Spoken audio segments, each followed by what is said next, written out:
Welcome to the NRL Punters Weekly Digest in what will be the second last episode of this 2021 Telstra NRL Premiership season. My name is Ben. I am the curator, creator, producer, star of this channel. And this week we are going to be previewing the prelim finals for this 2021 Telstra NRL Premiership. Before we get into that though, as per usual, if you have not yet subscribed to this channel, you want to stay in the loop of all my content, you know what to do. You just got to press that subscribe button and turn on your notifications. And if you like the video, I appreciate the likes. I've been a little bit down on likes lately, and I think that is probably my fault. Perhaps I've been a little bit low on energy in my content, and maybe I haven't been as engaging or what have you. Or maybe you're just sick of my voice. And that's okay too. That's fine. But look, if you do like this video, it helps me if you can give me a like. I do these videos for free. And let me know your thoughts on my tips, on my previews of these games in the comment section below. I'd love to hear from you. Let's get into it, starting with my tips from last week. I only had 2 games to tip. And guess what? For the first time this season, I tipped 100%. 2 from 2. I had the Seagulls and I had the Panthers. To be fair, I think it was pretty easy tipping last week, although the Panthers game really came down to the wire. It could have gone either way. Eels perhaps unlucky not to have won. Unfortunately, sealed their fate at the end when Junior Paulo dropped the ball from 10 metres out. In terms of bets last week, I didn't do too great there. Out of the 6 anytime try scorers that I picked, I only got 2. And they happened to be the ones that were pretty much locks in Tommy Turbo and Jason Saab. And I would like to draw your attention to this box up here. I think it's going to be on this side, if not that side. This side. Have a look at that bet slip. That's right. Daddy had a big win on the weekend. Daddy did very, very well.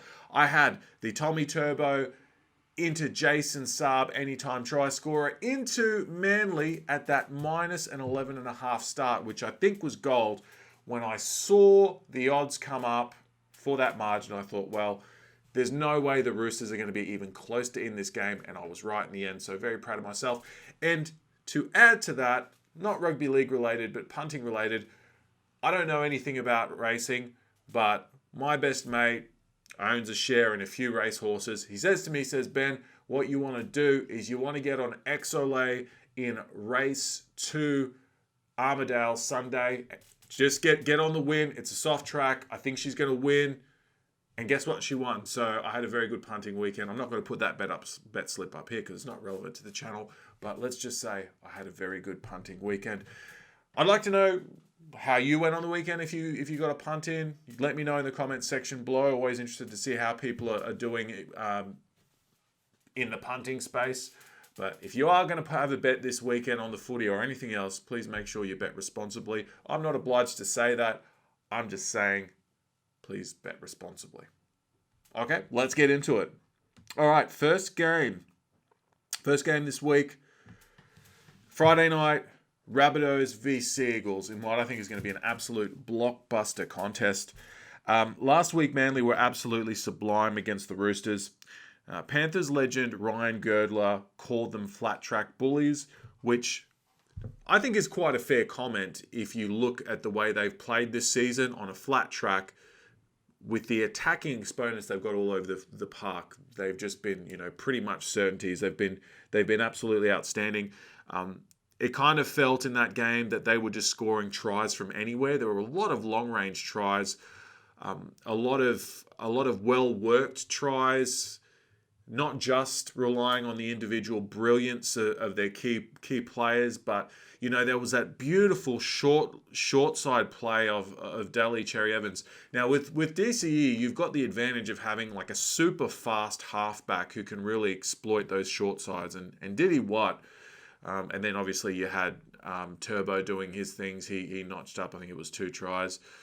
Jason Saab just getting into a canter. He was the last leg of my multi, and he scored with, I don't know, about 10 or so minutes left in the game. Everyone was scoring except for him, it felt like, but when he came through, I was very, very happy. Outstanding performance by them. I'd like to say that was their best performance of the year. You may have different thoughts on that. I thought they were absolutely outstanding. They're going to have to be better than that to beat Souths. That's right, they're going to have to be better than that. because we need to put into context that performance. They were playing a Roosters side that was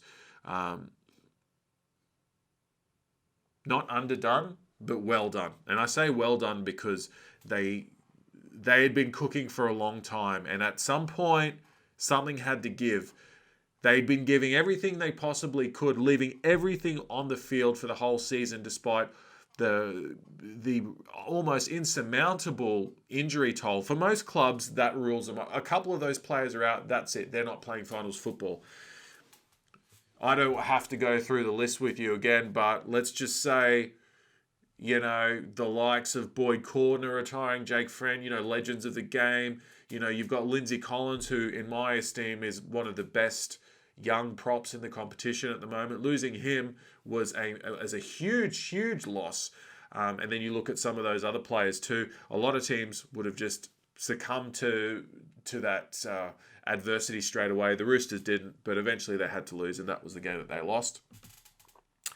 Team changes for both sides. Having a look at the team list, they've both really got the advantage of going into this clash 100% or thereabouts. No changes from their last contests. In the betting market, South's favourites, deserved favourites at $1.70, $2.20 for the Seagulls, which I think are good odds for them. Very, very good odds. The way I see this game going is I think it's not going to be allowed to be played on Manly's terms. Now, Manly's terms would be a performance similar to the Roosters. It's where they get to be expansive. It's where they get to exploit their power, speed, and size. And obviously their craftiness too. That really can't be underpinned. I think Souths are really going to force them to get into a grind, and if it comes down to attack, I see the defense being actually quite sound from both sides. But if it does get loose, I mean, Souths have been one of the best attacking sides of the year. Certainly, I think over the last 2 months, I don't have a stat, sorry, to jump on, but I think I remember hearing that they were the best attacking side for the last couple of months. So Souths have got plenty of attack too. It's, they can easily match Manly there and maybe better them. We shall see. I see it being a very tight contest. As such, I'm tipping the Bunnies to win by 7 points, bringing the field goal into play. If you like the 1-12 margin for the Bunnies, you'll get $2.90. And then in the anytime try scorer stakes, I'm going Alex Johnston at $1.90, Tommy Turbo $1.90 also, and then Dane Gagai. I think he's going to get the better of Morgan Harper at $2.80. Second prelim final is the grand final. That should have been, I guess we could say, but it's going to come a week early for one of these clubs. Always great to see these two teams come up against each other. Penrith last week, that was a great contest. That was out and out. That was a finals game, and surprising to see that kind of performance from. Surprising and also not surprising, but to see a more defensive style of play from both those sides, which traditionally are kind of more attack orientated. Certainly Penrith are. Good to see that game come down to the wire. Very, very entertaining. I honestly think that the Panthers are done. And if I'm being honest, I don't see this result going any way other than Melbourne absolutely flogging Penrith. Now, I'm not saying this is not going to be close. Melbourne are going to win by a very big margin, and I feel like they're not even going to get into a canter doing it. I think Penrith have gotten to a point where they're kind of similar to the Canberra Raiders. I had to throw my team in there. They're not relevant for the rest of the season, but I had to throw them in there. They're a bit like Canberra. If you look at Canberra, 2019 makes a grand final. 2020 makes a prelim, goes out, almost limps out. They got absolutely flogged by the Storm. And, and then this season, obviously, they were pretty much, I don't want to say they were nowhere to be seen because they could have made finals, and they should have made finals. They squandered their own opportunity, so that's not on anyone but themselves. But I feel like Penrith are kind of hitting that kind of wall now, and they might have to, And if they don't win this game, they're really going to have to go into next season with the mentality of, okay, we're older now. We're 2 years older than that grand final that we played in. Let's just stick to what works for us. Let's not get into any kind of negative mindset. Let's just do what works for the Penrith Panthers and win a competition and not worry what the other teams are doing. They're still a very youthful squad.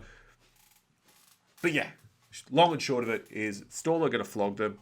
In terms of the team changes for both sides, huge in for the Storm. Not to say that Lumi wasn't a really good stand-in for Josh Adokar, but he returns from injury. So that was a really good luxury for the Storm to have. Very important player for them.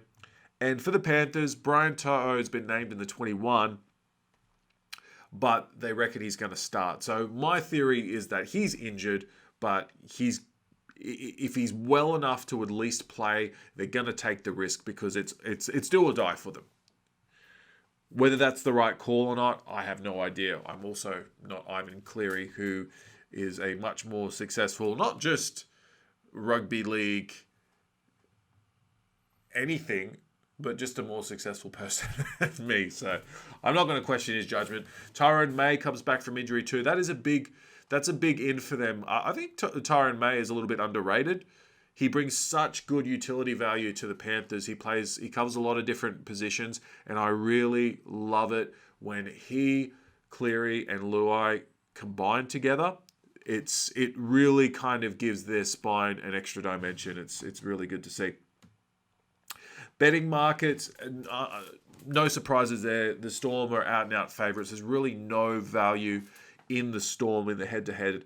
$1.32 and then $3.50 for the Panthers, which I think is great value. But I honestly, I don't think I've been any surer of a game this season other than, maybe when a Melbourne Storm has played a West Tigers. That kind of contest. But I really can't see the Panthers coming close to winning this one.